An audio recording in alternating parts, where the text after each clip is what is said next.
गुरुजी, आज सुबह जब आपने ब्रह्म की मिस्ट्रीज अनफोल्ड की, उसमें दो तीन प्रश्न उठे हैं। एक, जैसे आपने सबका विसर्जन बताया, जैसे आत्मा का भी विसर्जन बताया कि विराट होने पे आत्मा का विसर्जन हो जाता है, इससे हम ब्रह्म बनते हैं। तो गुरुजी, ये भी अनफोल्ड कीजिए कि ब्रह्म का हम विसर्जन कैसे करें, कि विराटता से ब्रह्म होगा, आत्मा का विसर्जन वैसे हो रहा है, तो ब्रह्म का विसर्जन कैसे हो। और दूसरा प्रश्न वैसे ही उठा था, जैसे आपने बोला बहुत सारे ब्लैक होल होते हैं, कुछ बड़े ब्लैक होल है जो ब्रह्म को खा जाते हैं पूरा का पूरा, और 0 1 की भी बात की। तो मन में ये प्रश्न उठ रहा है कि 0 1 तो शून्य तो एक ही होना चाहिए जिसमें 0 1 की डुबकी लगे। तो ये बहुत सारे ब्लैक होल है जो अलग अलग ब्रह्म को खाते हैं, तो क्या अनंता जो असीम है शून्य, वो एक ही है या वो भी अनंत है ब्रह्म की तरह। अनंतता, इन्फिनिटी दो नहीं हो सकती, यह बात समझनी पड़ेगी। इन्फिनिटी दो नहीं हो सकती, वह एक ही होगी। ठीक है ना। अब 0 1 की जो बात कर रहे हैं, 1 अलग होते हैं, 0 कॉमन होता है, ये याद रखना। आदि शक्ति जो है अलग अलग होती है, आदि शक्ति एक नहीं होती।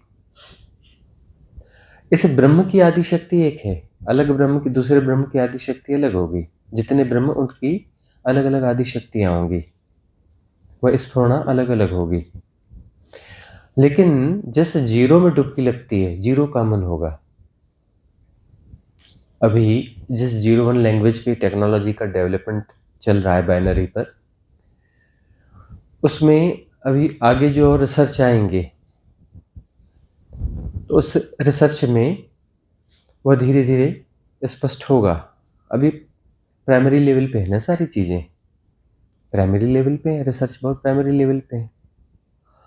तो वह 0 जो है वह कॉमन होता है, और 1 जो है, 1 वही नहीं होता है, 1 वही नहीं होता है, 1 अलग होता है।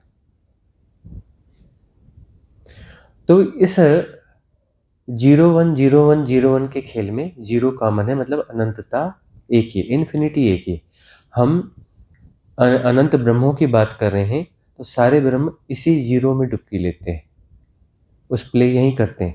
लेकिन जो दूसरे डायमेंशन है, वह उनका 0 भी यही है, 0 तो कॉमन ही होगा।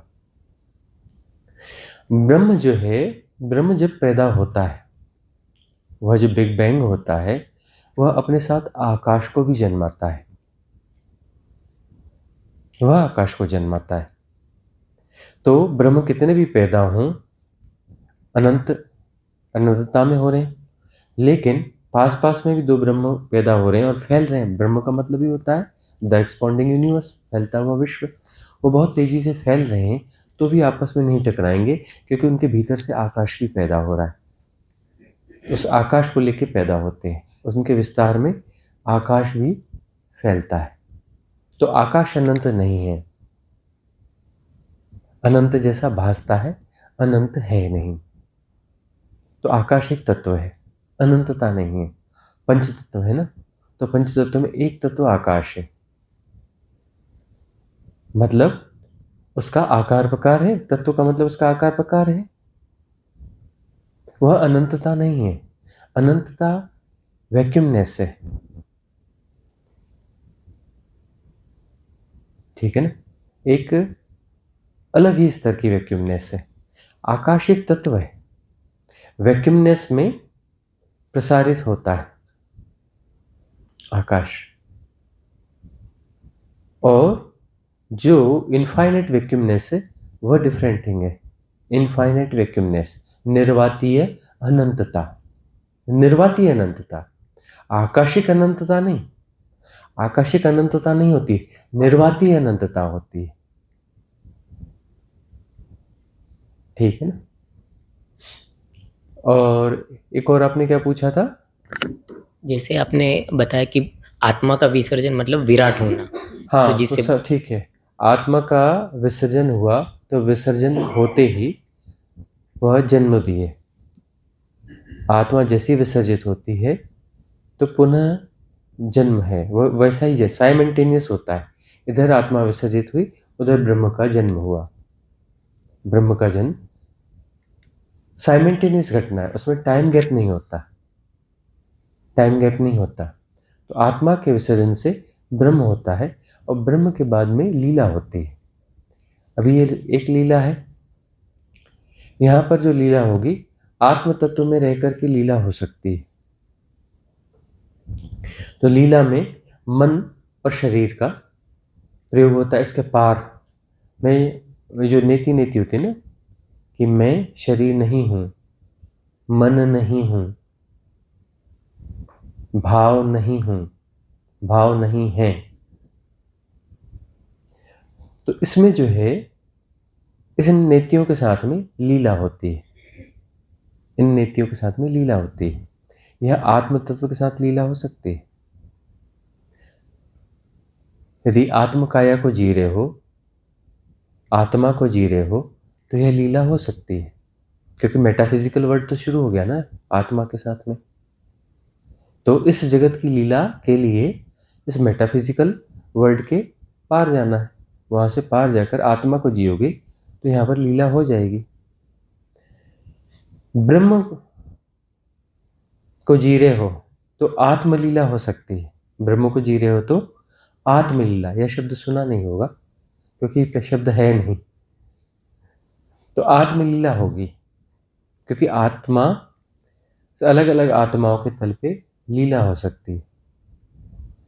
अलग अलग आत्माओं के तल पे कभी कभी ब्रह्म तत्व को जीते हुए आत्म तत्व को प्ले किया जाएगा,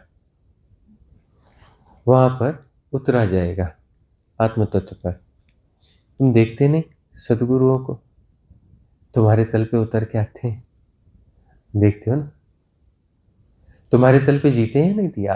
तुमसे रेजोनेंस बनाने के लिए तुम्हारे तल पे आना पड़ता है ना सदगुरुओं को, तुम्हारे तल पे प्ले करना पड़ता है, लीला करनी पड़ती है, तब जो है रेजोनेंस प्रगाढ़ होता है।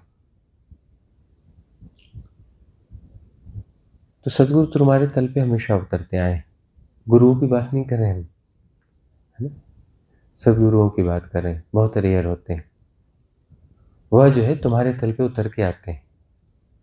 बच्चे बच्चे नहीं फिरते कि बिल्कुल दूर रहेंगे, बिल्कुल नहीं मिलेंगे, है ना, मुलाकात बड़ी मुश्किल से होगी।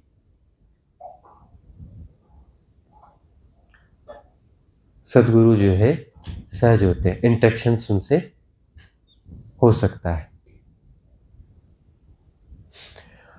वो तुम्हारे तल पे उतर के आते हैं। तो ब्रह्म जो है आत्मा के तल पे उतरेगा तो वह लीला कहलाएगी, यदि ब्रह्म में स्टेबिलिटी आ चुकी है तो आत्मा आत्मलीला कहलाएगी। वह एक जो है जागतिक लीला है ना, जिस लीला की बात सुनते हो कृष्ण लीला, और यह जागतिक लीला है। जागतिक लीला भी होगी, आत्मलीला भी होती है। अब जो है ब्रह्मलीला, ब्रह्मलीला का अर्थ है कि ब्रह्म के पार जाओगे।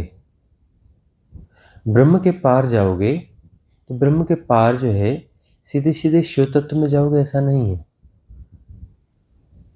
वो उसके बाद 01 की डुबकी रहेगी, लेकिन बीच की एक अवस्था और है, परम ब्रह्म कहते हैं उसे। क्या कहते हैं? परम ब्रह्म। परम ब्रह्म का अर्थ है कि वहां पर सारे ब्रह्म जाने जा रहे हैं। अनंत ब्रह्मों का उदय और अस्त जाना जा रहा है, उनका पैदा होना और मरना जो है जाना जा रहा है, उदयास्त उनका जाना जा रहा है। मतलब उस विस्तार को जाना जा रहा है कि जिसमें अनंत ब्रह्म पैदा होते हैं और मरते हैं। उस स्थिति में, उस परम ब्रह्म की स्थिति में जाते हो और आते हो, तब यह समझ पैदा होती है। तब आकाश तत्व को समझ सकते हो कि आकाश जो है पैदा होता है। आकाश अनंतता नहीं है, आकाश पैदा होता है ब्रह्म के साथ में, ब्रह्म के साथ विस्तारित होता है। तो कितने भी ब्रह्म हो जाए आपस में कभी नहीं टकराएंगे, क्योंकि उसके भीतर से आकाश भी पैदा हो रहा है। समझने में थोड़ा मुश्किल होगा। और ब्लैक होल्स की बात कर रहे हैं, तो ब्लैक होल्स जो हैं बड़े ब्लैक होल्स भी होंगे जिनकी खुराक ब्रह्म होगा। ब्रह्म जब बूढ़ा होगा बूढ़ा होगा तो उसे खाएगा वह ब्लैक होल, और खाएगा तो आकाश को भी खा जाएगा कुछ, वह आकाश तत्व को भी खाएगा। ठीक है ना? और प्रति प्रश्न है इसमें? तो गुरु जी, ये जो ब्लैक होल बहुत सारे हैं, हम्म। वो शून्य का ही पार्ट है, जो परब्रह्म से ऊपर का एक चीज माने उनको, कि परब्रह्म और शून्य के बीच की एक स्थिति है जो ब्लैक होल है, जो वो एक मध्य की अवस्था है ब्लैक होल। ब्लैक होल जो है हर तल पे होगा। ये तारों को खाने वाले ब्लैक होल भी होंगे जो तारों को खाते हैं। यह अंतर ब्रह्म अवस्था है, अंतर ब्रह्म अवस्था मतलब ब्रह्म के भीतर की अवस्था है। ये तारों को खाने वाले ब्लैक होल्स हैं। जैसे हमारा छोटा सा तारा है, जिससे हम जुड़े हैं, सूर्य। सूर्य है ना, एक छोटा सा तारा है, क्षुद्र तारा कहते हैं ना इसे। तो ये क्षुद्र तारा है, छोटा सा तारा है। वह तारा हमारे निकट है, तो उसका प्रकाश जो है उससे हमारा जीवन चलता है। एक्चुअली हम सूर्य की ही संतान हैं, सूर्य पुत्र हैं सभी के सभी, क्योंकि उसी के विस्फोट से जो है, जो विस्फोट हुआ तो उससे जो टुकड़े निकल के अलग हो गए, वही टुकड़े जो ग्रह बन गए। जो बहुत दूर चले गए उसके गुरुत्वाकर्षण क्षेत्र के बाहर चले गए, जो उसके गुरुत्वाकर्षण क्षेत्र के भीतर रह गए वह जो है ग्रह है, जिसमें हमारी धरती भी एक ग्रह है। तो वह जो है पिता है, हम उसके पुत्र हैं। धरती माँ है, क्योंकि हम इस धरती से उठे हैं, इस धरती के तत्व से हम बने हुए हैं। माँ और पिता मतलब सेपरेशन है ना, तो सेपरेशन में कॉज होते हैं, माँ और पिता कॉज होते हैं। त्रिकोण बनता है, माँ पिता और फिर वो बच्चा, त्रिकोण बनता है। त्रिआयामी जगत है, इसमें त्रिकोण बनेगा ही बनेगा। तो ऐसे इस माँ पिता को देखते हो, और वैसे देखोगे तो फिर माँ और पिता बदल जाते हैं। उस दृष्टि से देखोगे तो सूर्य पिता हुआ, धरती माता हुई, फिर कामन हुई, फिर सब उसके बच्चे हैं, सारे उसके बच्चे हैं। और यह इम्पैक्ट होता है। ऐसे ही धरती माँ नहीं कहा गया है, वो कहा गया ना, बोलते हाँ वो कुछ रिचुअलिस्टिक लोगों ने कह दिया, अनफोल्ड नहीं कर पाते हो, अनफोल्ड नहीं कर पाते हो।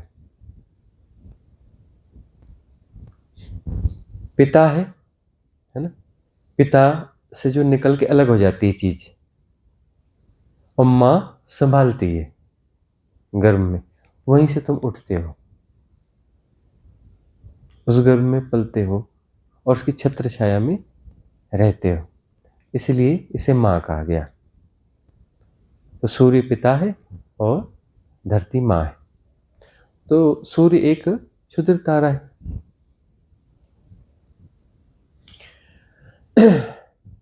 ऐसे ही जो है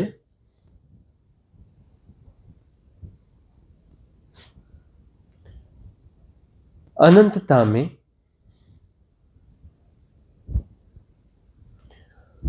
जो ब्लैक होल्स हैं वह अलग अलग किस्म के होंगे, अलग अलग तल के होंगे।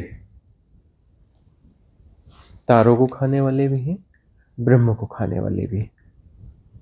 ब्रह्म को, जैसे ब्रह्म बूढ़ा होता है ना, तब ब्लैक होल वह भी क्रिएट होता है उसको खाने के लिए।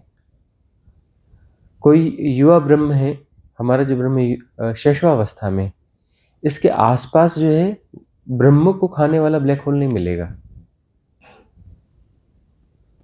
यह जब बूढ़ा होगा तब वहां पे ब्लैक होल आएगा। तो जहां भी बूढ़े ब्रह्म है वहां ब्लैक होल आता है। अब ये ब्लैक होल क्या है? यह ब्लैक होल क्या है? जैसे परम ब्रह्म है ना, तो वहां पर वो ब्लैक होल जो है परम ब्रह्म जैसा होगा।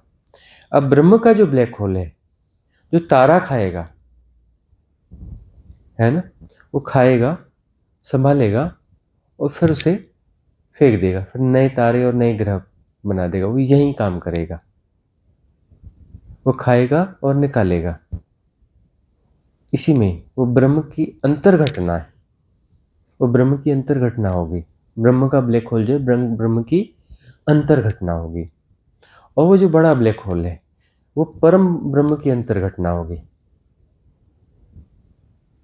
है ना। पर ब्रह्म या परम ब्रह्म कहते हैं ना, उस पर ब्रह्म की अंतर घटना होगी। तो ब्लैक होल को खाएगा, खा करके परम ब्रह्म की स्थिति में होगी कि वह जाएगा जीरो में। खा करके वह खा करके जीरो में जाएगा और वहां से निकलेगा तो फिर नया परम ब्रह्म निकलेगा, नया ब्रह्म जन्मेगा, वहां नया ब्रह्म जन्मेगा। ब्रह्म के स्तर की घटना ऐसी होगी कि वहां शून्य होगा प्रॉपर और फिर नया ब्रह्म आएगा। वहां पर जो है कोई श्रृंखला नहीं होगी।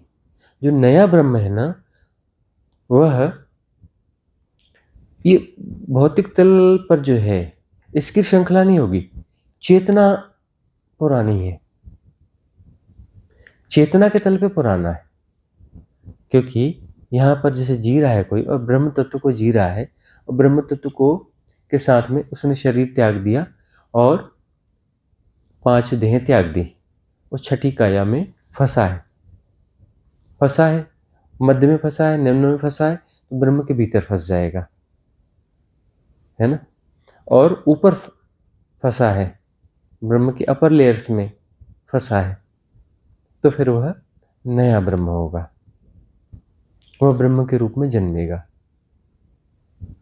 ब्रह्म के रूप में जन्मेगा तो इसकी जो है, इसकी जो डुबकी लगेगी और वह जो बड़ा ब्लैक होल है उसकी डुबकी लगेगी, वहां पे कॉम्बिनेशन होगा, वो गर्भ धारण की प्रक्रिया है। जैसे यहाँ पे गर्भ आता है माँ के, इसमें गर्भ आता है ना, उस समय सोल जाती है, ऐसा तो है नहीं। तो सोल जो है आगे पीछे जाती है, और वहां पर जो है टाइम फैक्टर डिफरेंट है, ये वाला टाइम फैक्टर है नहीं। तो वहां पर जो है एक अलग किस्म की रिदम है। इधर वह खाएगा और इधर यह, इसका दोनों का शून्य में एक साथ समावेश होगा, एक साथ समावेश होगा, वहां पर युग्मन होगा और नूतन की तरह निकलेगा। वह जो होगा नूतन ब्रह्म होगा, वह किसी उसका हिस्सा नहीं है, पुरानी परंपरा का हिस्सा नहीं है। चेतना के तल पे यह पुराना है, लेकिन वह जो है डेटा फ्री है काफी हद तक। जो डेटा जा रहे हैं ना, डेटा फ्री है वह, इसलिए इन परंपराओं को ढोएगा ऐसा नहीं है। तो जो जन्मेगा नए रूप में जन्मे, ऐसा ब्रह्म ही जन्मेगा ऐसा नहीं है, वो थोड़ा डिफरेंट होगा। जैसे मनुष्य की शक्लें अलग अलग होती हैं, बोलने के ढंग अलग होते हैं, जीने के ढंग अलग होते हैं, कुछ कुछ अलग होते हैं, वैसी वह जो है एक यूनिक पर्सनालिटी की तरह जन्मेगा। पर्सनालिटी है, ब्रह्म एक पर्सनालिटी है, याद रखना। तुम्हारे तल पे वो विराट है, लेकिन उस तल से देखेंगे तो एक पर्सनालिटी है वह भी, उसकी अपनी पर्सनालिटी होगी। हर ब्रह्म की अपनी पर्सनालिटी होती है, हर ब्रह्म की अपनी पर्सनालिटी होती है। और वह जो है शून्य में जा रहा है, शून्य से आ रहा है। वह जो बड़ा ब्लैक होल है, जो ब्रह्म को खाने वाला ब्लैक होल है, वह शून्य से सीधे आता है। ये ब्लैक होल्स की बात करते हैं कि कोई पुराना तारा है और वह तारा जो है बुझ गया तो वही ब्लैक होल बन जाता है ना, वही जो ब्लैक होल बन जाता है। लेकिन वो वाला ब्लैक होल अलग है, वह शून्य से आता है, शून्य से प्रकट होता है आकाश, निर्वाती अनंतता से आकाश जन्मता है। देखो 5 तत्व हैं, 5 तत्व में जो है, जो निर्वाती अनंतता से जन्मता है वह आकाश जन्मता है, और बाकी सब आकाश की संतानें, पीढ़ियां हैं, ये याद रखना। अनंतता की संतान जो है आकाश है, और आकाश की संतानें ये बाकी 4 तत्व हैं।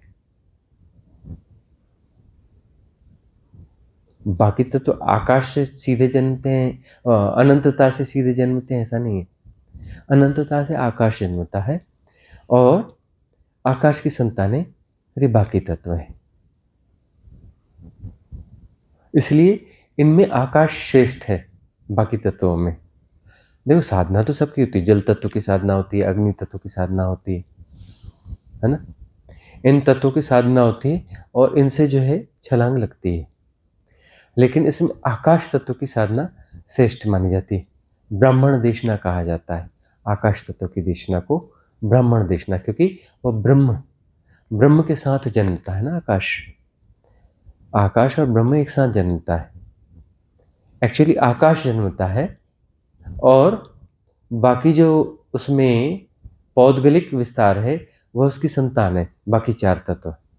जन्मता आकाश है। अब वो देखो विज्ञान की अपनी सीमाएं है ना, रिसर्च करके धीरे धीरे धीरे चलेगा। विज्ञान बहुत छोटी, बहुत नीची अवस्था में है ना, यहाँ का विज्ञान ऊंची अवस्था में तो है नहीं। तो वह जो है पदार्थ को ही पकड़ पाएगा ना, उससे ज़्यादा कुछ पकड़ नहीं पाएगा।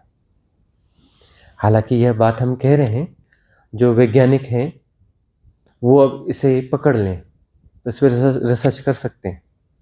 200-400 नोबेल पुरस्कार इकट्ठे हो जाएंगे इस बात पर। 100 साल लगेंगे उनको, 100, 150, 200 सालों में इस बात को पकड़ सकते हैं कि जन्मता क्या है। वो जो ब्रह्म आता है ना, ब्रह्म में एक्चुअली जन्मता आकाश है और आकाश की संतान जो है बाकी तत्व होते हैं। वो आकाश के होने का ढंग है। संतान का अर्थ होता है उसके होने का ढंग है।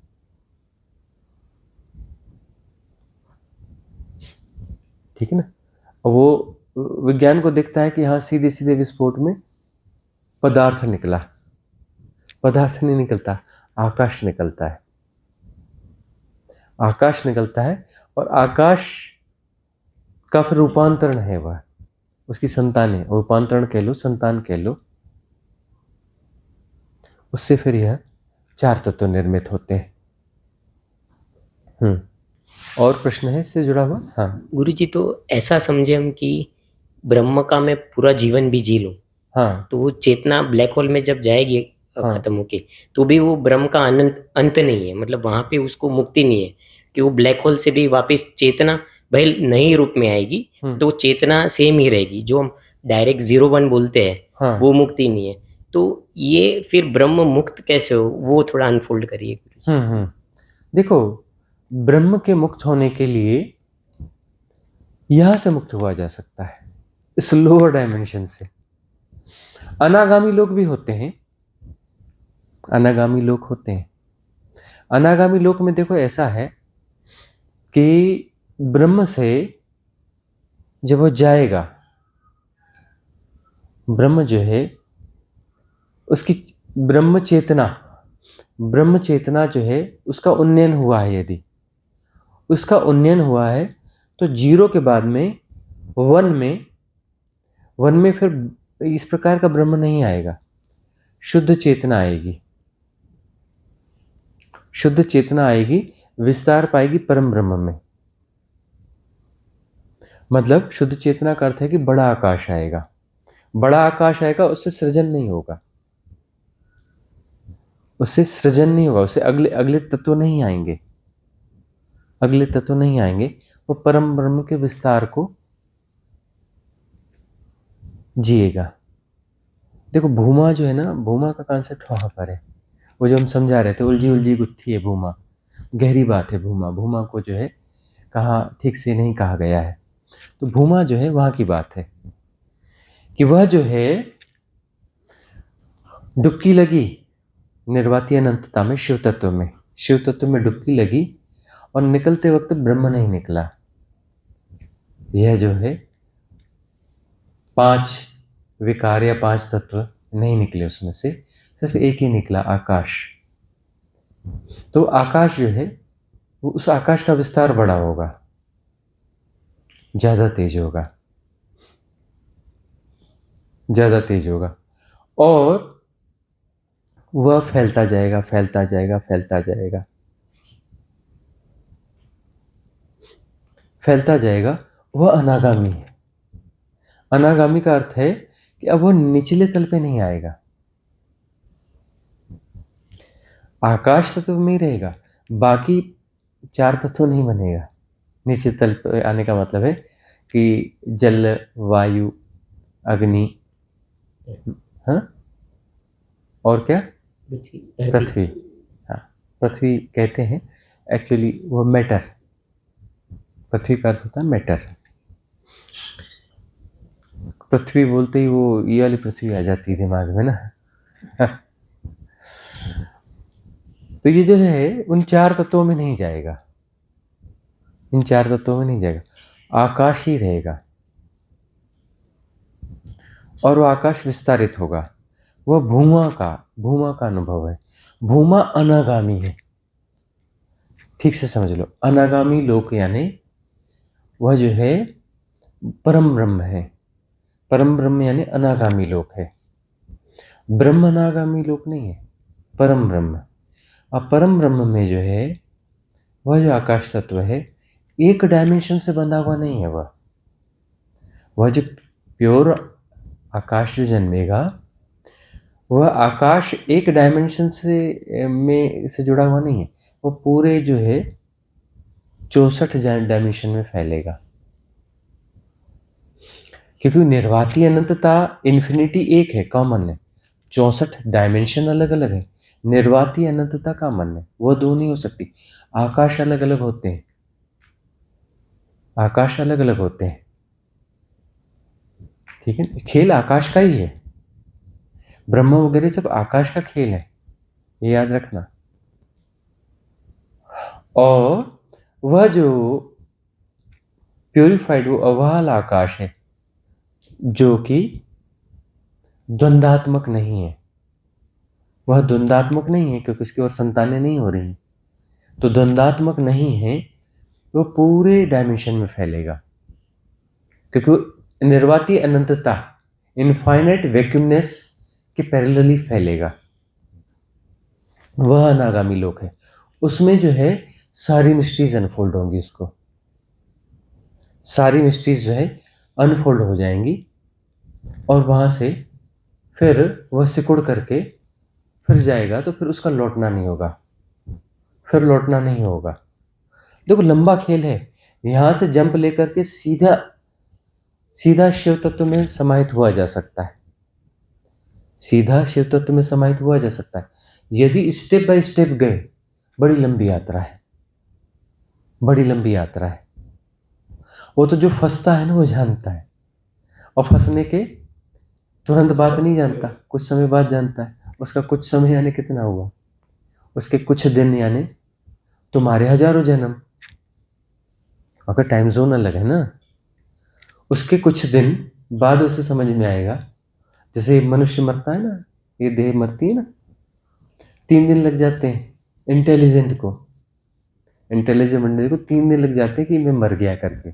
वो जो मरना मरना बोलते थे, अच्छा इसको 3 दिन बाद समझते, अच्छा इसको मरना बोलते हैं। क्योंकि वो जो है मरा, तो मतलब ये देह छोटी, बाकी देह तो अपनी जगह है ना। उसे तो लगता ही नहीं कि कुछ अपना जो है मर गया कि कुछ हो गया, बल्कि उसके दुख दर्द सब खत्म हो जाते हैं।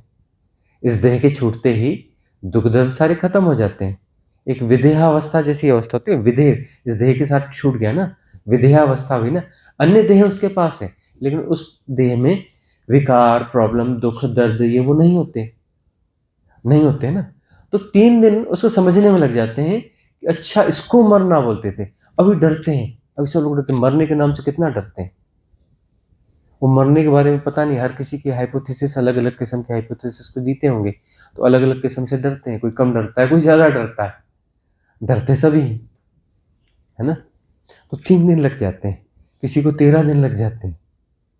कुछ आत्माएं फंस जाती है, एक्चुअली उनको पूरी तरह से समझना कि अभी यह वाली देह नहीं रही, बड़ा समय लगता है। और वो समझ में नहीं आएगा तो वो फिर दूसरे गर्भ में प्रवेश भी नहीं कर सकता, दूसरे गर्भ में प्रवेश भी नहीं कर सकता। तो दूसरे गर्भ में प्रवेश के लिए पहले यह तो समझ में आना चाहिए ना कि मर गया, वो जो मर गया बोलते थे वो इसको मर गया बोलते हैं। मर गया भी जन्मेगा, जन्मेगा मतलब जन्म लेने के लिए गर्भ ढूंढना पड़ेगा। यह विजन तो क्लियर होना चाहिए ना उसका, तभी तो उसका जन्म होगा ना। ठीक है ना। गुरुजी जैसे आपने बताया कि छलांग लगानी है तो यहीं से लगेगी, हाँ। यही मृत्यु लोक से। हाँ। जैसे यहाँ पे आपने बात की कि आत्मा का विसर्जन विराट से हो जाएगा, और आपने पहले भी ये बताया कि गुरु की लात पड़ने पर ही तुम यहाँ से विराटता से सीधी छलांग लगा पाओगे। क्या और कोई रास्ता ही नहीं है वो यहीं पे ब्रह्म को विसर्जित करने का? हाँ देखो, इसमें एक्चुअल स्थिति यही है कि कितने योगी जन्मे, है ना, और वो गए लेकिन फंसे पड़े हैं। कितने बड़े बड़े योगी हुए, फंसे पड़े हैं ना। और कुछ जो है एक गोल्डन एरा की तलाश करके और फिर वापस उनका जन्म होता है। योग भ्रष्टों का बहुत जन्म हुआ है। तो गोल्डन एरा का मतलब क्या है? गोल्डन एरा देखो, गोल्डन एरा धीरे धीरे और खुलेगी ना। गोल्डन एरा ऑफ स्पिरिचुअलिटी, यह आध्यात्म का स्वर्णिम काल है। स्वर्णिम काल क्यों है? क्योंकि अब यहाँ पर बहुत देशना उपलब्ध होने वाली है, इसलिए था। अब देशना उपलब्ध हो रही है। देशना यह उपलब्ध होने वाली है, यहाँ से सीधी छलांग परम मुक्ति की होगी। परम मुक्ति की, मध्य की नहीं, परम मुक्ति की होगी। देखो अभी कैसे कैसे विभ्रम आते हैं वो। अब हम ऐसा YouTube में कुछ देखते सुनते तो है नहीं ज़्यादा, लेकिन कई बार स्क्रॉल कर लेते हैं, या फिर कोई हमें कुछ बताता है कि ऐसे में ऐसा है। कुछ लोगों ने हमें बताया, फिर स्क्रॉल करने पे भी हमें कुछ ऐसा दिखा। हम सुनते उनते तो नहीं है किसी को ऐसा। तो वहाँ पर जो है बहुत सारे लोग दावा कर रहे हैं कि यह जो है शिव का जन्म हुआ, ये कृष्ण का जन्म हुआ, ये कृष्ण का अवतार है, ये शिव का अवतार है। इनका मतलब अब फिर से जन्म हो गया कृष्ण का, शिव का जन्म हो गया, ये कबीर का जन्म हो गया। ऐसा बहुत कुछ चल रहा है, बड़ी मूर्खताएं चल रही। ओशो का जन्म हो गया बोलते हैं, फिर से जन्म हो गया। गजब की मूर्खताएं चल रही हैं, गजब की मूर्खताएं चल रही हैं। अब वो खैर बहुत निचले तल की स्थितियां हैं। वो जो भी संदेश दिए जा रहे हैं बहुत निचले तल के लोगों के द्वारा दिए जा रहे हैं। वह तो परम मुक्त हैं, परम मुक्त हो गए, उनका कैसे जन्म होगा? अब कह रहे हो कि कबीर हैं, ओशो हैं, और अपना शिव हैं और कृष्ण हैं, इनका फिर से जन्म हुआ। मतलब ये बहुत निचले तल के लोग थे, फंस गए थे कहीं जाकर, फिर से जन्म हो रहा है। मतलब कि उच्च कोटि के वो नहीं थे, सिद्ध विद्ध नहीं थे, ये उच्च कोटि के सिद्ध नहीं थे। ये कोई अपना साधारण साधक रहे होंगे, कहीं उच्च लोक में फंसे होंगे और फिर से जन्म ले रहे। इसका मतलब तो यही हुआ ना। तो ये क्या बात सत्य है क्या? नहीं है ना। ये मूर्ख लोग हैं या फिर चालाक लोग हैं, कुछ धंधा कर रहे हैं, जो भी होगा। ठीक है ना। इनका जन्म नहीं होगा। शिव, कृष्ण, ओशो, कबीर, इनका जन्म नहीं होने वाला है। इनकी छलांग कंप्लीट है। शिवो हम कहते हैं, शिवो हम में सब आ जाते हैं। शिव भी आ जाते हैं, कबीर भी आ जाते हैं, ओशो भी आ जाते हैं, है ना। ये सब उसमें समाहित है। शिव बोलते ये सब, क्योंकि अभी वही हो गए, वो रहे नहीं, इस उस रूप में नहीं रहे। वह होने के लिए यह विसर्जित होना जरूरी है। यह विसर्जित होगा तभी तो वह होगा ना। यह पूरी तरह से विसर्जित होता है। अब उनका सपोर्ट मिलता है। ये लोगों को समझ में नहीं आता कि शिव का सपोर्ट है, कृष्ण का सपोर्ट है, ओशो का सपोर्ट है, कबीर का सपोर्ट है। साधकों को सपोर्ट है का क्या अर्थ होता है? उन्होंने देह त्यागने के पहले, सदगुरु है ना, सदगुरु है ना ये। तो सदगुरु क्या करता है कि divine cosmic energy support system build करता है तीसरे और चौथे डायमेंशन के मध्य में, तीसरे और चौथे डायमेंशन के संधि काल में divine cosmic energy support system build करते हैं। सारे सदगुरु करते हैं। और सदगुरु की भीड़ तो होती नहीं, रेयर वन होते हैं। है ना। तो ये divine cosmic energy support system जो है यह हेल्प करता है, मतलब उनकी शिष्य परंपरा में या उनके रेजोनेंस की परंपरा में जो शब्द यूज करना हो, जो लोग रहे होंगे उनको सपोर्ट करते रहेगा यह सिस्टम जो है, cosmic divine energy support system. इस गोल्डन एरा में हम कहते हैं कि महाअवतार बाबा और ओशो की महत्व भूमिका है। मतलब ओशो ने क्या किया, एक cosmic divine energy support system तो बिल्ड किया ही, उसके साथ उन्होंने क्या किया कि जितने भी और डिवाइन सपोर्ट सिस्टम पुराने थे, जैसे बुद्ध के, कृष्ण के, शिव के, नानक के, छोटे बड़े सब जितने भी रहे होंगे जो एग्जिस्ट कर रहे थे, उनको रिचार्ज किया और रिचार्ज करके सबको इंटरकनेक्ट कर दिया है। इंटरकनेक्ट एक सपोर्ट सिस्टम क्रिएट हुआ, ये मेगा है। तो 2500 साल बाद जो है एरा आती है, गोल्डन एरा आती है। तो ये स्पेशल गोल्डन एरा है स्पिरिचुअलिटी की। स्पेशल क्यों है? क्योंकि 17,500 साल के बाद आती है, मतलब 2500 साल के 7 साइकिल के बाद आती है।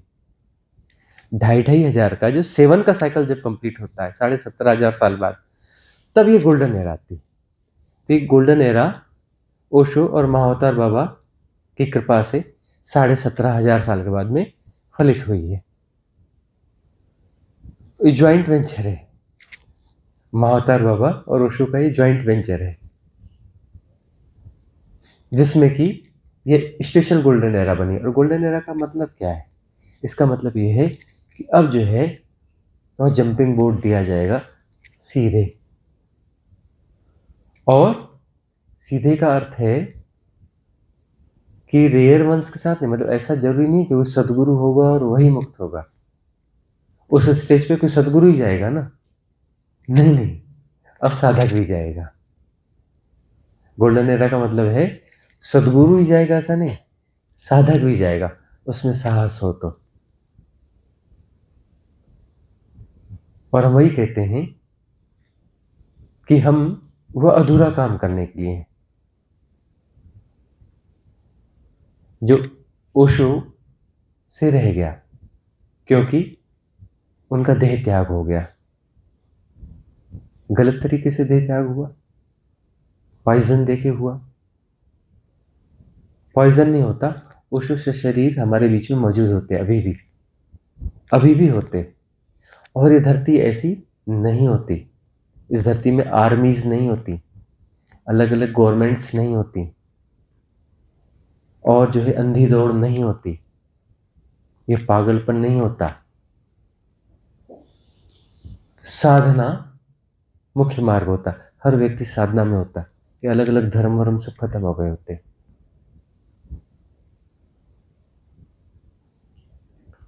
लेकिन अब यह जो दुर्भाग्य कह लो या फिर यह होनी कह लो, उनकी देह छूट गई।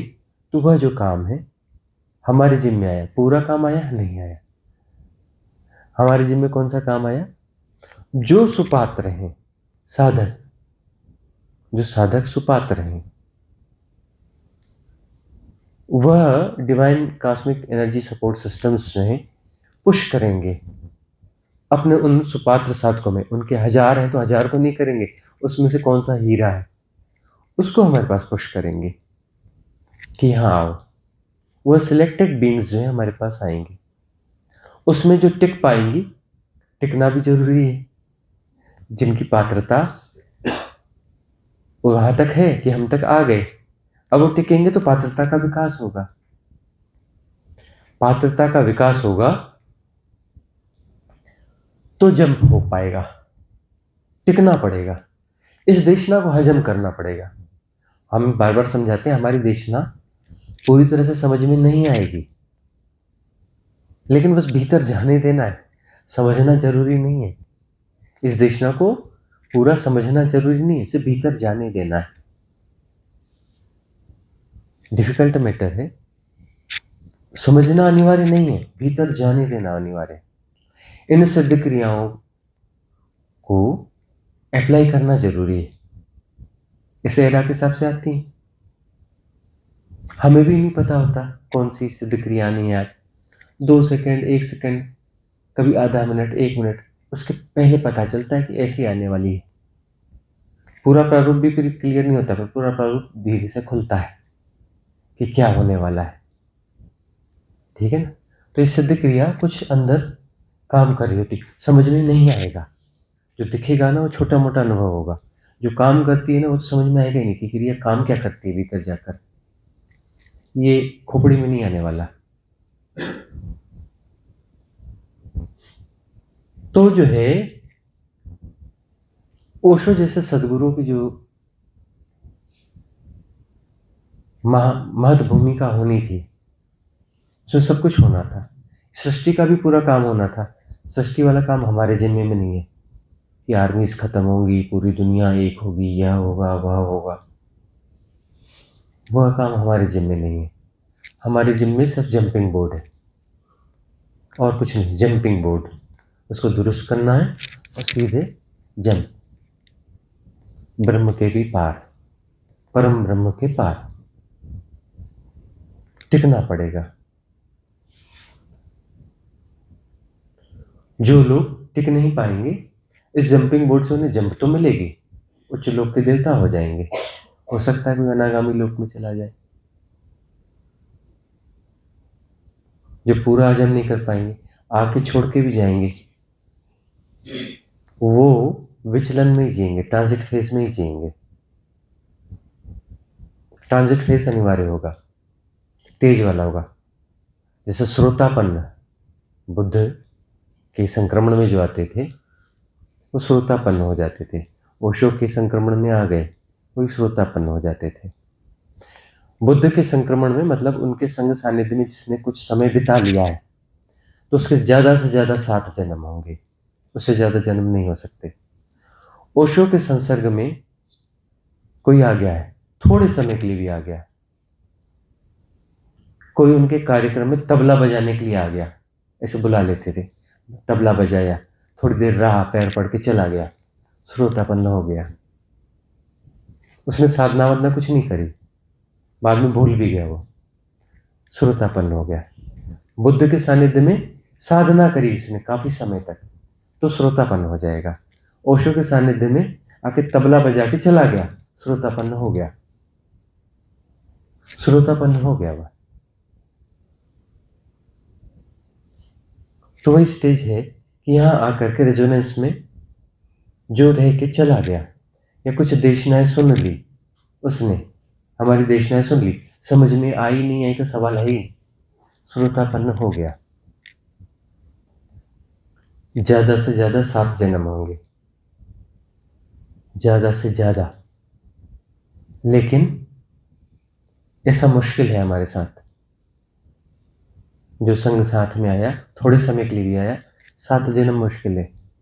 कितना भी घसीटेगा, तीसरे जन्म में पार हो जाएगा।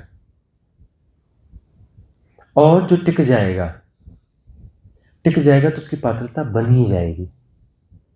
योग्यता का सवाल ही नहीं है, टिकने का सवाल है। जो टिक जाएगा वो उस जंपिंग बोर्ड में आ गया। ये जंपिंग बोर्ड फेंकता ही ऐसा है, ब्रह्म के भी पार, ब्रह्म के भी पार, रियल में शिवोहम, वह निर्वाती अनंतता, आकाश तत्व नहीं, तत्व नहीं, तत्वातीत।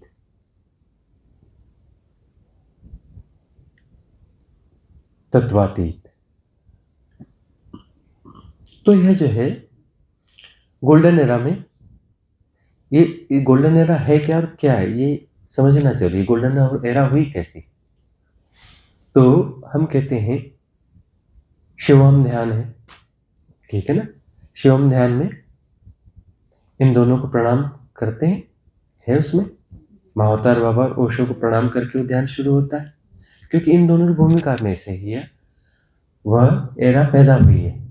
तो शिवम ध्यान में जब विभिन्न शक्तियों को प्रणाम किया जाता है तो प्रथम प्राथमिक रूप से महाअवतार बाबा और ओशो को प्रणाम किया जाता है। और सबसे ज्यादा प्रचलित है शिवम, सभी साधकों ने प्रयोग किया है, अनेक बार प्रयोग किया है, सबसे ज्यादा वह देखा जाता है। वह वीडियो सबसे ज़्यादा क्लिकिंग में है, रेगुलर क्लिकिंग में है। तो वह जो है वह जंपिंग बोर्ड है। ये सिद्ध क्रियाएं जंपिंग बोर्ड है, याद रखना। देशना और ये सिद्ध क्रिया दोनों चाहिए।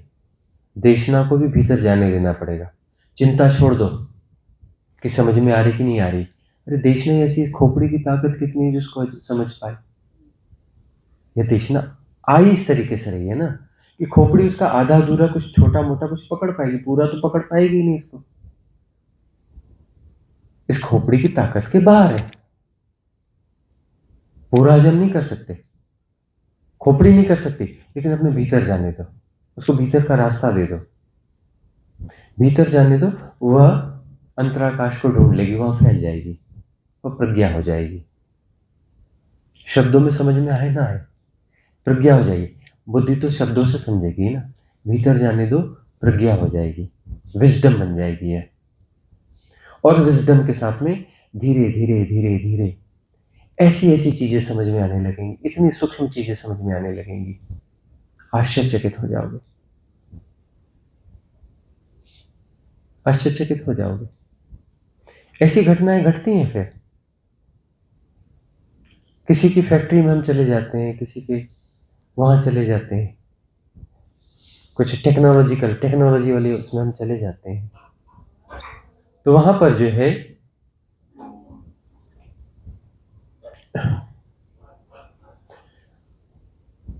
होता यह है कि हम उन्हें एडवाइस करते हैं, वह चीजें एडवाइस करते हैं जो भविष्य के रिसर्च होंगे। हम तो कोई इंजीनियर हैं नहीं, न वो हमारी समझ का विषय। हिंदी लिटरेचर में पीजी डिग्री करी है, पीजी डिग्री जो है हिंदी लिटरेचर में करी है, जर्नलिज्म का डिप्लोमा है।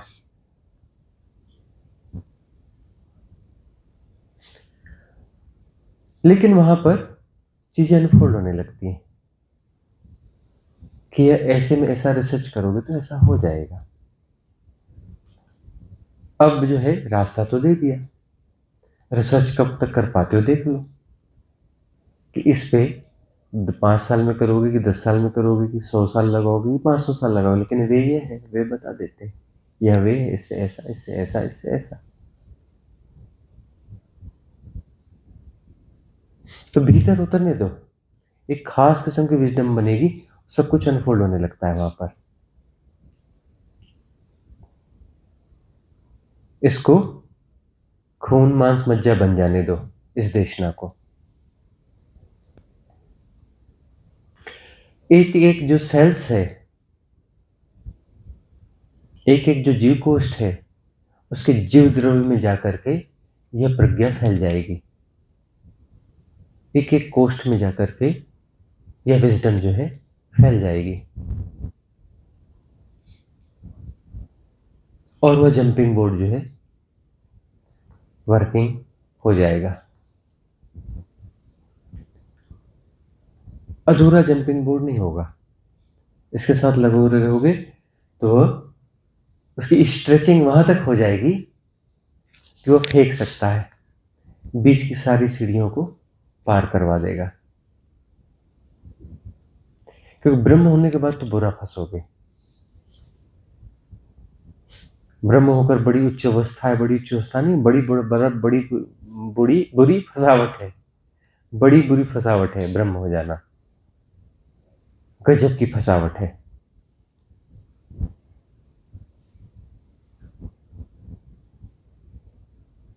यहीं से सीधी छलांग। इसीलिए तो कहते हैं कि देवता भी तरसते हैं इस लोक में आने के लिए, 3D डायमेंशन में। लेकिन कब? गोल्डन एरा में, जब वह उपलब्ध हो जंपिंग बोर्ड, गोल्डन एरा में। और यह तो विशिष्ट है, ये गोल्डन एरा विशिष्ट है। विशिष्ट हम ऐसे ही नहीं कह रहे, ये 17,500 साल के बाद आती है। इसलिए ये गहरी देशना उपलब्ध है, इसको बस भीतर का मार्ग दो, भीतर उतरने दो। तुम्हारे भीतर संकेत आएगा ना कि ये काम कर रही है, तुम्हारे अंदर हिलना डुलना चालू हो जाएगा, विचलन चालू हो जाएगा, ट्रांजिट फेज चालू हो जाएगा, काम करती है, हिलाने लगती है भीतर। ट्रांजिट फेज जो है आएगा, बढ़ते जाएगा, बढ़ते जाएगा। एक साथ बहुत सारे काम चालू हो जाते हैं भीतर। तो ट्रांजिट फेज खतरनाक रूप से तपश्चर्या का काल आएगा। यह देशना यदि ठीक से भीतर घुसने दी तो ट्रांजिट फेज आएगा ही आएगा। अधिकांश साधक जो सुनते हैं नियमित, वह कहते हैं कि क्या हो गुरुजी, आप दिन की चैन, रात की नींद सब हराम कर दी। पहले ही भले थे हम तो, सब हराम कर दिया, दिन का चैन छीन लिया, रात की नींद छीन ली, सब हिलना डुलना चालू कर दिया, पूरे अस्थि पंजर सब हिला दिए अंदर बाहर के। पुरानी साधना में थे, मजे से थे, मस्त साधना करते थे, मस्त सोते थे, मस्त काम करते थे, मस्त रहते थे। मस्त रहो मस्ती में, आग लगे बस्ती में। मस्त थे, मस्त साधना चल रही थी। मस्त साधना तो जन्मों जन्मों से चल रही है, मस्त साधना तो जन्मों जन्मों आगे तक चलती रहेगी। मस्त साधना हमारे पास नहीं होने वाली। सब हिलेगा, पूरे अस्थि पंजर हिलेंगे, पूरे ढांचे हिलेंगे, सब हिलेगा। तपस्या का सघन काल आएगा, सघन काल आएगा, और जंपिंग बोर्ड एक्टिवेट होगा। अगले जन्म का हमारे पास कोई हिसाब किताब नहीं है, अगले जन्म का कोई गुणा भाग नहीं है। दीर्घावधि की साधना का कोई प्रोग्रामिंग यहां पे नहीं है, टाल मटोल का कोई गुणा भाग यहां नहीं है।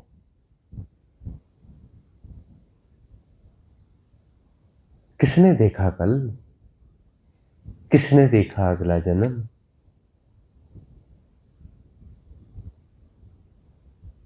क्या करना अगले जन्म की बात करके, कल की बात करके कर क्या लोगे? क्या हो जाएगा बातचीत करके, विचार करके? कल की साधना कोई साधना होती है? कल मुक्ति मिलेगी ऐसी कोई साधना होती है? साधना तो अभी और ही मुक्त करती।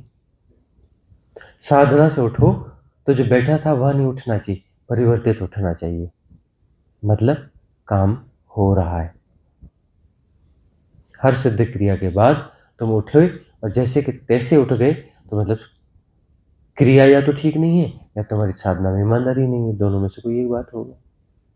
अब क्रिया ठीक नहीं है कैसे बोलोगे? देख लो दूसरे साधकों को, उनके अनुभव देख लो। ऋषि मुनियों ने जो बड़ी लंबी तपस्या के बाद जो अनुभव पाए, वह साधक जो है महीने भर में, 15 दिन में, कुछ दिनों में पा जाते हैं। हर रिट्रीट में 8-10 लोग कहे आके हमसे कहते हैं अनाथ नाथ सुनाई पड़ना चालू हो गया।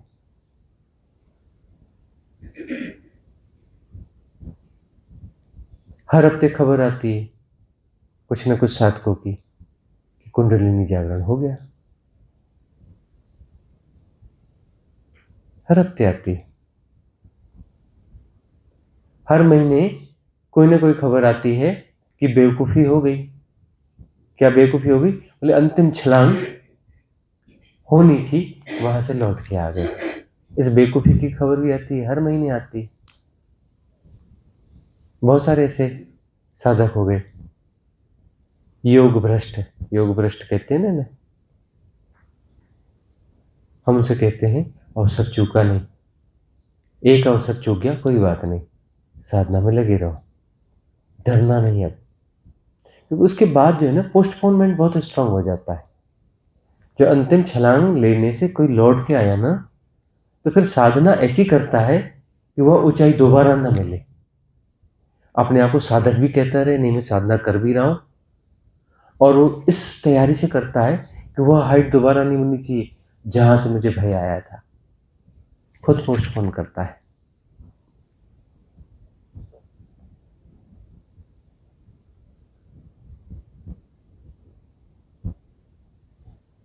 ऐसी बेवकूफी वाली खबरें भी आती कि साधन सिद्ध क्रियाएं करी, देशना नियमित सुनी, आ गया जंपिंग बोर्ड में और वो उछाल भी ले ली।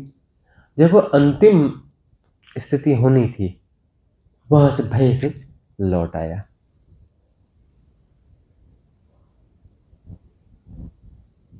उस ऊंचाई से जहां ऊंचाई और निचाई की सारी सापेक्षताएं मिट जाती हैं, जहां से आकाश तत्व विदा हो जाता है, वहां से लौट आते हैं।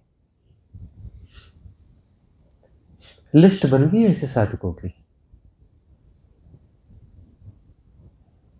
वह चाहते इन द सेंस सिर्फ जो है बाधा ना बनते,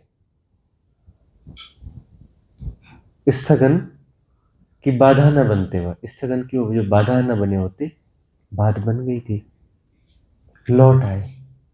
लौट आने के बाद जब फिर अपना लिख के भेजते हैं, फोन करते हैं, पश्चाताप करते हैं, अरे कितना सुनहरा अवसर था, चूक गए। हम कहते हैं पश्चाताप में क्यों उलझे?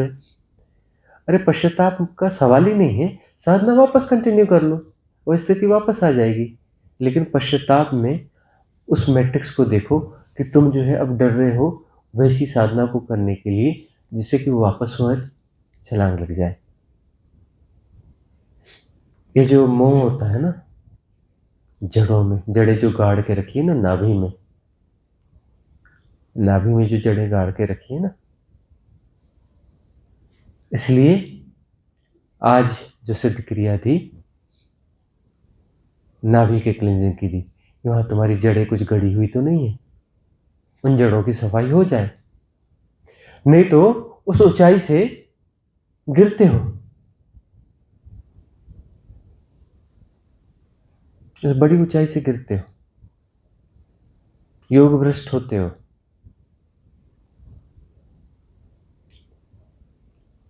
महत योगी होते हो और महत योगी होकर के वहां से भ्रष्ट होते हो।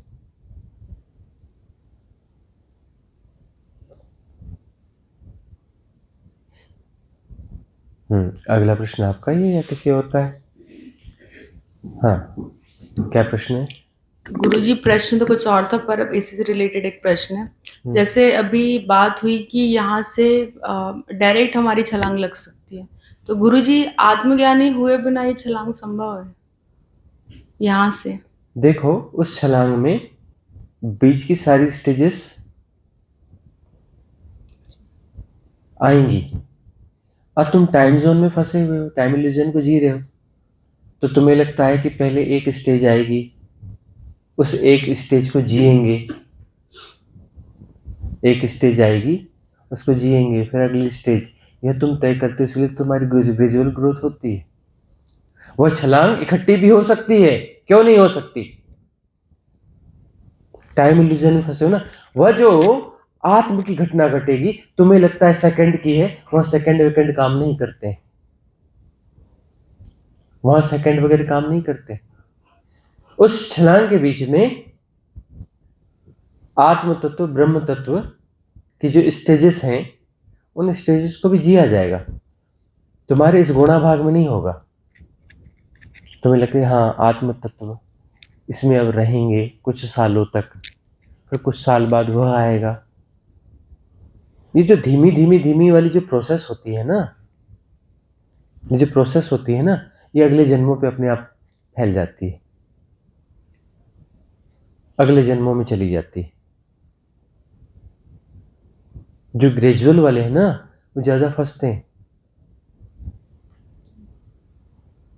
तो साहस जो है, इस तल पे किसी का साहस बन गया है और छलांग लगेगी, तो बीच में वो कुछ उसका आस्वाद मिलके जाएगा।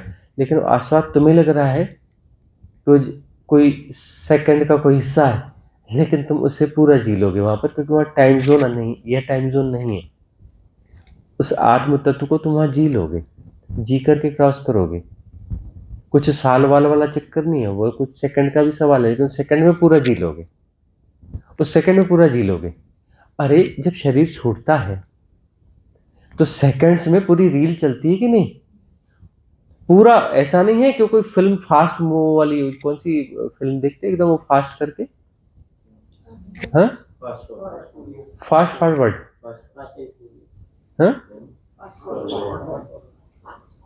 हाँ, जो भी है एकदम तेजी से तुम अपना वो करके देख रहे हो, तुम्हें कुछ उसमें समझ में भी नहीं आ रहा, ऐसा नहीं होता। वह रील चलती है ना, तो 70 साल 80 साल जो कुछ भी है, वो 80 साल का जीवन पूरा जीते हो उन सेकंड्स में, कंप्लीट 80 साल का जीवन जीते हो।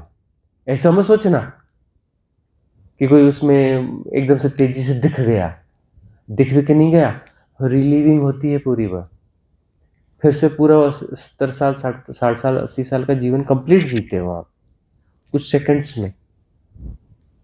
अभी हजम नहीं होगा क्योंकि तुम हिप्नोटाइज्ड हो ना इस टाइम जोन के। बोले कैसे कुछ सेकंड में उतना हो जाएगा? कंप्लीट जीवन जीते हो, पूरा का पूरा जीते हो, एक घटना को जीते हो, और घटना को जीते वापस जीते हुए फिर वह जो है स्टोरेज होता है, उसका ब्लूप्रिंट बनता है। तो वहां पर जो छलांग लगती है ना, बीच में सारी स्टेजेस को जीते हुए जाते हैं, इस ढंग से नहीं, किसी और ढंग से।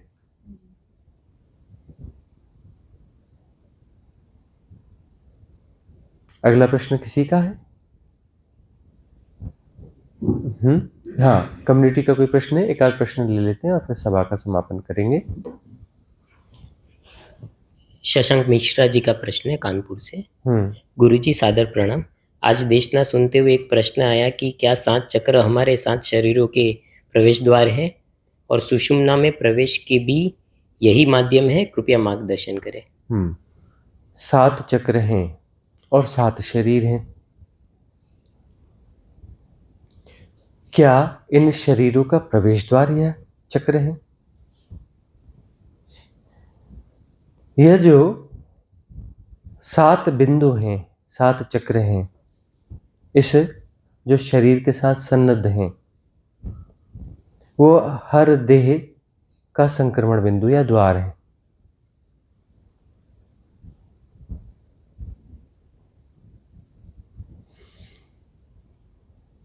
यह बात ठीक है।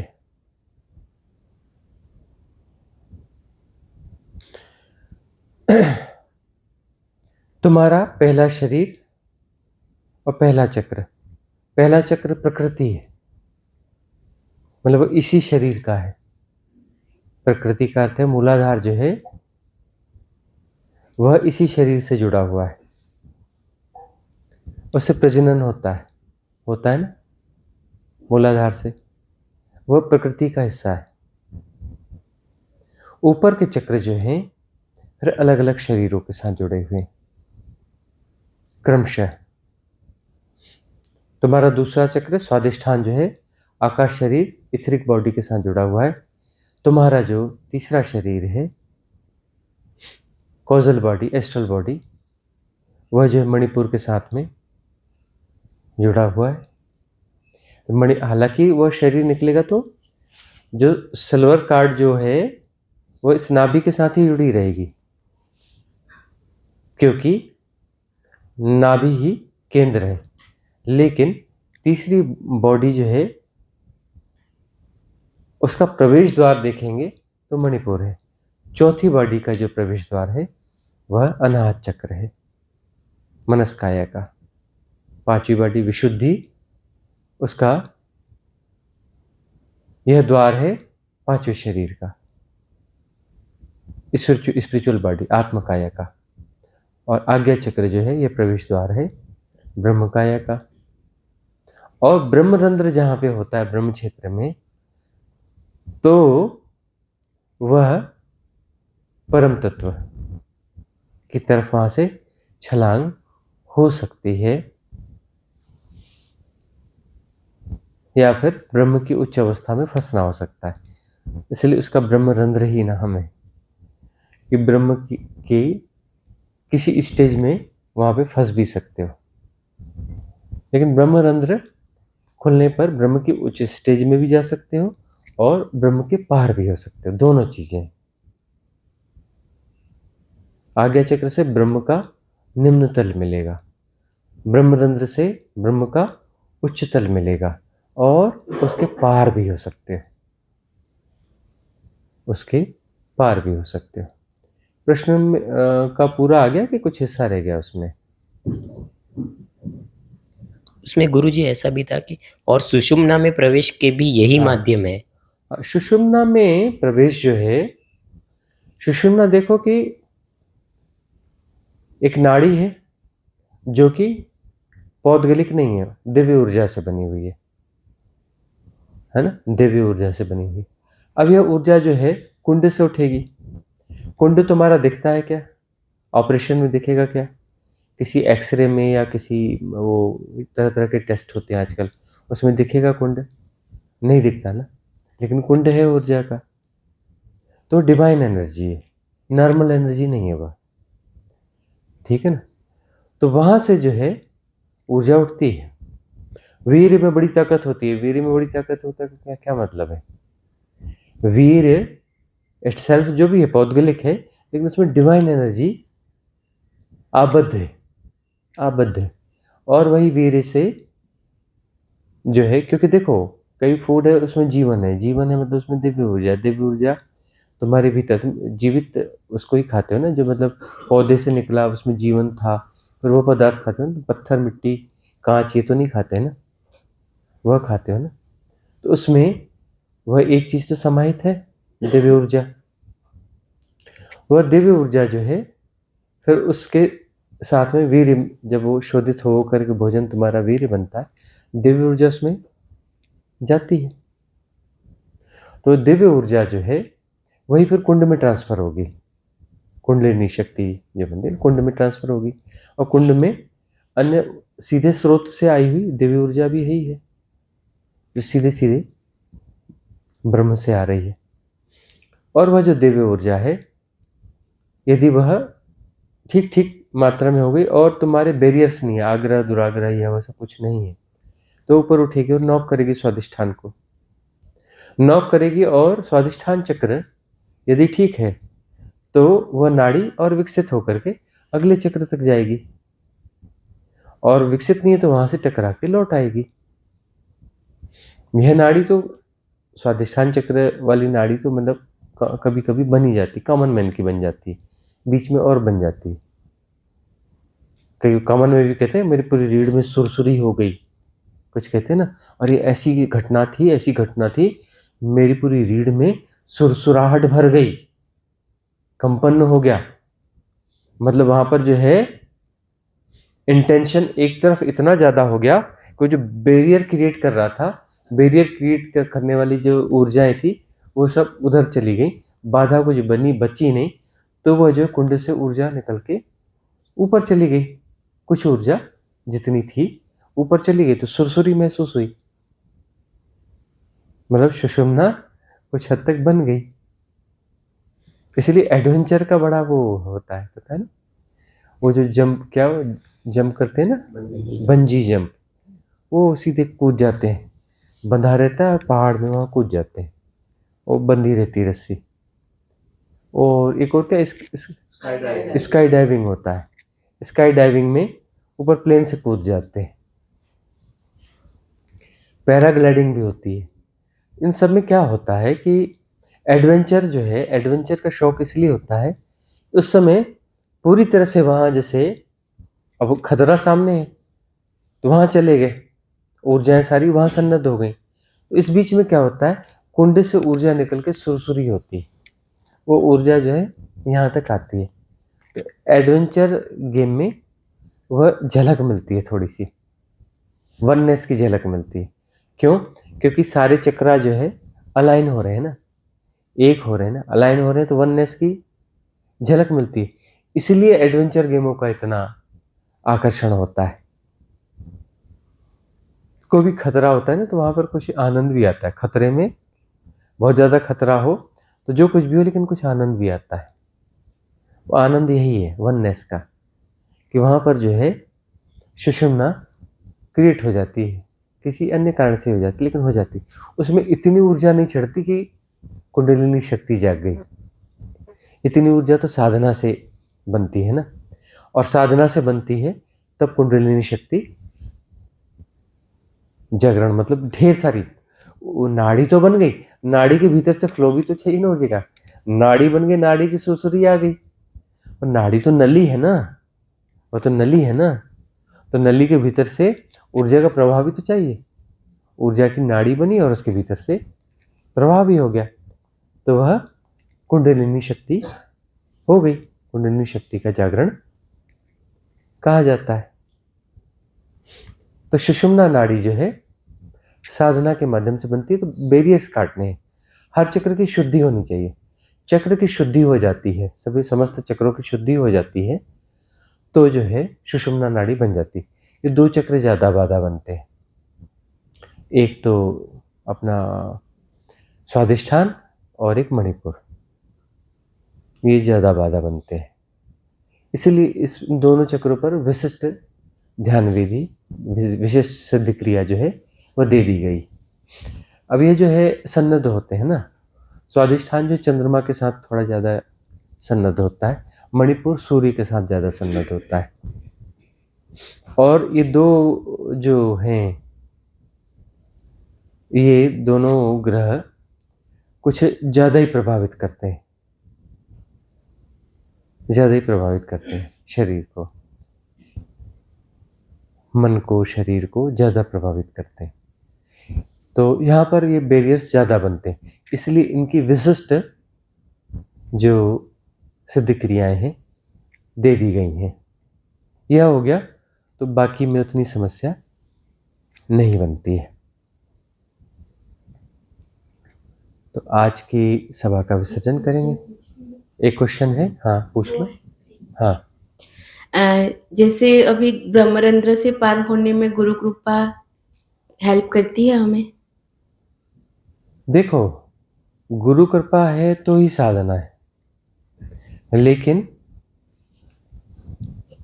खुद का साहस है ना। गुरु कृपा तुम्हें साहस दे देगी ऐसा नहीं है, तुम्हारी श्रद्धा है या नहीं है।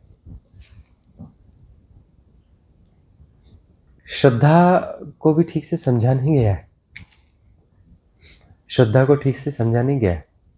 बहुत सारे लोग आते हैं, अरे गुरुजी बस अब तो मेरा तो आपके प्रति समर्पण घट गया, मेरी तो श्रद्धा हो गई, और साल 6 महीने बाद पता चलता कि वो खबर आती है वो दूसरी जगह गया है, हाँ? बैठा है वहाँ सुन रहा है किसी गुरु को। सच बोलना चाहिए, झूठ नहीं बोलना चाहिए, दान धर्म करना चाहिए, महाज्ञान की भाषा सुन रहा है, वाणी, है ना। अरे महाज्ञान, हमारे यहाँ 3-4 बच्चे आए हैं, इससे अच्छा तो वही सुना देंगे, बताएंगे नहीं सच बोलना चाहिए, झूठ नहीं बोलना चाहिए, ऐसा नहीं करना चाहिए। बच्चे बता देंगे 5 साल 7 साल के, इसके बाद उधर जा रहे हैं। और वो कह रहे थे कि बस बात बन गई, अब तो बस आपके पास आ गए, बात पूरी बन गई, और फिर इधर उधर भटकते रहते। तो गुरु कृपा तो श्रद्धा और समर्पण के बाद होगी ना। श्रद्धा और समर्पण वापस लिया जा सकता है, श्रद्धा घट गई उसे वापस लिया जा सकता है। जरूर श्रद्धा नहीं रही होगी, श्रद्धा के नाम पे कुछ और रहा होगा। जरूर समर्पण नहीं रहा होगा, समर्पण के नाम पे कुछ और रहा होगा। वापस नहीं लिया जा सकता,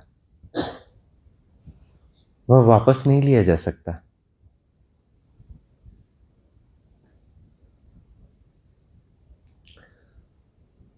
उसके बाद में जो है गुरु कृपा काम करती है। वैसे तो गुरु सदगुरु की छत्र छाया में रहते हो तो ग्रोथ तो होगी, ग्रोथ नहीं होगी ऐसा नहीं हो सकता, ग्रोथ तो होगी। ठीक है ना। लेकिन जो थिन लाइन्स हैं, थिन लाइन्स कटने की बात है ना। अरे साधना तो पुराने जन्मों के पुण्य कर्मों से किसी साधारण गुरु के पास भी रहते हो तो थोड़ी बड़ी मोड़ी ग्रोथ तो वहाँ भी मिल जाती है। वही हर गुरु का अपना कुछ ना कुछ काम है। अब प्राइमरी लेवल का कोई गुरु है तो वह कुछ ना कुछ तो दे ही रहा है, प्राइमरी लेवल की चीज़ दे रहा है, कुछ ना कुछ तो दे ही रहा है। लेकिन वो प्राइमरी लेवल की KG1 KG2 पहली दूसरी तीसरी वहाँ तक की चीज़ें वह भी दे रहा है। लेकिन अब जो है सदगुरु के पास टिकना मुश्किल है, गुरु के पास टिकना आसान होता है। याद रखना, वहाँ कोई डर खतरा होता ही नहीं है ना। वो नैतिक शिक्षा से थोड़ी बेहतर कुछ चीज होती है वहाँ पर, लगभग नैतिक शिक्षा होती है। सदगुरु के पास तो अनैतिक शिक्षा भी सिखाई जाती है। थोड़ा अटपटा सा लगेगा ना। तुम्हारी औपचारिकताएं, तुम्हारे पाखंड, उनको तोड़ा जाता है। नैतिकता क्या है? पाखंड के अलावा और क्या होता क्या है? आदर्शवाद, पाखंड। नैतिकता यानी आदर्शवाद और पाखंड। तो नैतिकता तुम्हारी तोड़ दी जाती है सदगुरुओं के पास। तो यहाँ तो सब कुछ टूटता है। नैतिकता नहीं टूटेगी तो तुम्हारी ग्रोथ हो ही नहीं सकती। नैतिकता के साथ पाखंड होगा ना, और नैतिकता और पाखंड के साथ में तुम्हारी आध्यात्मिक ग्रोथ होगी, असंभव हो ही नहीं सकती। यह तो टूटना ही चाहिए। नैतिकता एक पाखंड है और है क्या? तुमने तय की कुछ चीजें, है ना, और तुम जबरदस्ती उन्हें थोप रहे हो। नैतिकता और क्या होती है? भीतर से लगता है कि मुझे यह करना चाहिए, बाहर से नहीं नहीं नहीं करना, या पाप है या ऐसा है या वैसा है। तुम्हारी नैतिकता और पाखंड को तोड़ दिया जाता है। तब साधना जो है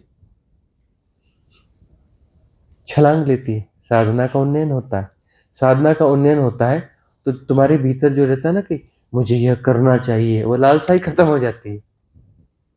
वो कारण ही, कॉज ही डिलीट हो जाता है। अभी तुम द्वंद्व को जी रहे हो कि कॉज भी इधर, मुझे यह करना चाहिए, और नैतिकता बोलती नहीं ये करना पाप है, बिल्कुल नहीं करना, नहीं नहीं मुझे करना है, नहीं बिल्कुल नहीं करना। यह नैतिकता है। फंसे हो द्वंद्व में। ऊर्जाओं का संघर्ष चल रहा है, खुद की ऊर्जाएं लड़ा रहे हो। दाहिने हाथ से बायां हाथ लड़ा दिया, कभी दाहिना हाथ जीत रहा है, कभी बायां हाथ जीत रहा है। अब पता चल रहा है कि तुम कमजोर होते जा रहे हो। तुम्हारा दाहिना हाथ जीत गया और तुम कमजोर हो गए, तुम्हारा बायां हाथ जीत गया और तुम कमजोर हो गए। ऊर्जा दोनों में क्षय हो रही है कि नहीं?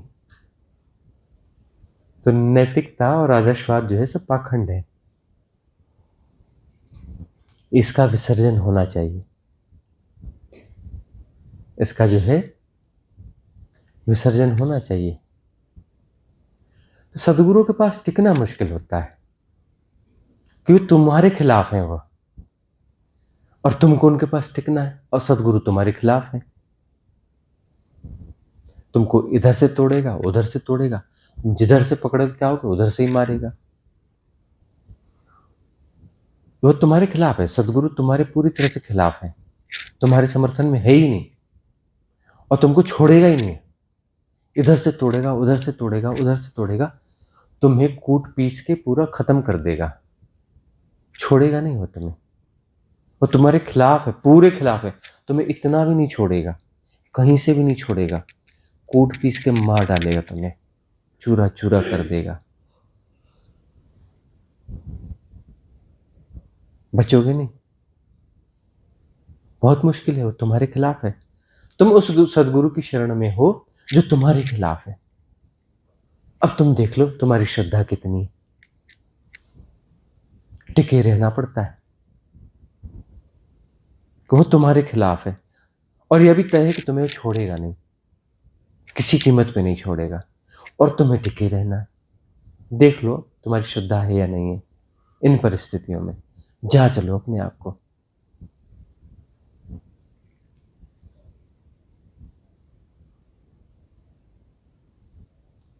तो गुरु कृपा तो है ही। गुरु कृपा बोलना शब्द थोड़ा अटपटा लगता है। सदगुरु कृपा, हाँ, गुरुओं की तो भीड़ रहती है, उससे बड़ी फिर भीड़ इन्फ्लुएंसर्स की रहती है। इन्फ्लुएंसर्स अपना नाम सदगुरु भी रख सकते हैं, कुछ भी रख सकते हैं, गुरु घंटाल भी रख सकते हैं, जाने क्या क्या रख सकते हैं, अपना टैग बना सकते हैं, टीएम बना सकते हैं, ट्रेडमार्क बना सकते हैं, गुरुदेव सतगुरु फलाना ढिकाना। तो सभा का विसर्जन किया जाए? एक प्रश्न है, हाँ चलो ले। जैसे हमारे भौतिक शरीर के 5 तत्व है, तो हमारे दूसरे शरीर के भी अलग अलग तत्व होते हैं। देखो अभी बड़ा प्रश्न ऐसे इस समय पे न करो, 2 मिनट के उत्तर होते नहीं इन चीजों के, ठीक है ना? तो इसको बचा के रखो आगे के लिए। तो मंगल कामना करेंगे। भवतु सब मंगलम, भवतु सब मंगलम, भवतु सब मंगलम। सबका मंगल हो, सबका कल्याण हो, सबका मंगल हो, सबका कल्याण हो, सबका मंगल हो, सबका कल्याण हो।